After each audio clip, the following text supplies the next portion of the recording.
চলতি বছরের মাধ্যমিক পরীক্ষার চতুর্থ দিনে সোমবার মালদায় এলেন মধ্যশিক্ষা পর্ষদ সভাপতি রামানুজ গঙ্গোপাধ্যায়। এদিন তিনি মালদায় এসে প্রথমে মালদা শহরের বিভিন্ন পরীক্ষা কেন্দ্র পরিদর্শন করেন। পরিদর্শনে বেরিয়ে তিনি বিভিন্ন পরীক্ষা কেন্দ্রের পরীক্ষা ব্যবস্থা খতিয়ে দেখেন। সোমবার চতুর্থ দিনে ইতিহাস বিষয়ের পরীক্ষা নির্বিঘ্নে সম্পন্ন হচ্ছে কিনা সেই ব্যাপারে প্রয়োজনীয় খোঁজখবর নেন। কথা বলেন পরীক্ষা ব্যবস্থার সঙ্গে যুক্ত পরীক্ষক পর্যবেক্ষকদের সঙ্গে, সেই সঙ্গে পরীক্ষার্থীদের অভিভাবকদের সঙ্গেও তিনি কথা বলেন বলে জানা গেছে। উল্লেখ্য, গত বছর মাধ্যমিকের প্রশ্নপত্র ফাঁস কাণ্ডে মালদার নাম জড়িয়েছিল, তাই এবছর মালদায় মাধ্যমিক পরীক্ষা সুষ্ঠুভাবে সম্পন্ন করতে বিশেষ গুরুত্ব দিয়েছে মধ্যশিক্ষা পর্ষদ, যার অঙ্গ হিসাবে সোমবার চতুর্থ দিনের পরীক্ষায় মালদায় আসেন মধ্যশিক্ষা পর্ষদ সভাপতি রামানুজ গঙ্গোপাধ্যায়। তিনি বিভিন্ন পরীক্ষা কেন্দ্র পরিদর্শন করে পরীক্ষা ব্যবস্থা সুষ্ঠুভাবে সম্পন্ন হচ্ছে কিনা সেই ব্যাপারে প্রয়োজনীয় খোঁজ খবর নেন বলে জানা গেছে।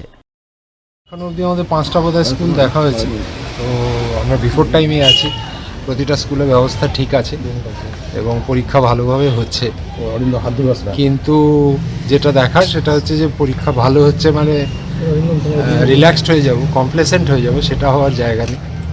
আমাদেরকে প্রতিনিয়ত নজর রাখতে হয় আমাদের ছাত্রছাত্রীর জন্য, গার্জিয়ানদের জন্য সুষ্ঠু ব্যবস্থা, পরিষেবা এবং আমাদের ছাত্রছাত্রীর ভবিষ্যৎ গার্জিয়ানদের কথা মাথায় রেখে আমরা যাতে সুনিশ্চিত করতে পারি সেই দিকে আমরা অগ্রসর। এখনও অবধি 3টে পরীক্ষা হয়ে গেছে, আজকে হিস্ট্রি পরীক্ষা চলছে। আমি আশা করব পরীক্ষা ভালোভাবে হবে, কিন্তু তার মানে এটা নয় যে পর্ষদ নজর দেবে না।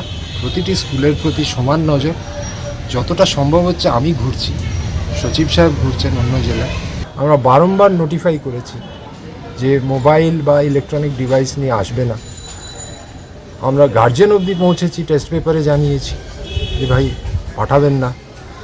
তৎসত্ত্বেও দু একজন আসছে, দু একজন ধরা পড়ছে, তাদের পরীক্ষা বাতিল হয়ে যাচ্ছে, সম্পূর্ণ পরীক্ষা। সেটা খুব একটা সুখপ্রদ নয়, কিন্তু সেটা করতে আমরা বাধ্য, কারণ না হলে ডিসিপ্লিন কখনো আসতে পারে।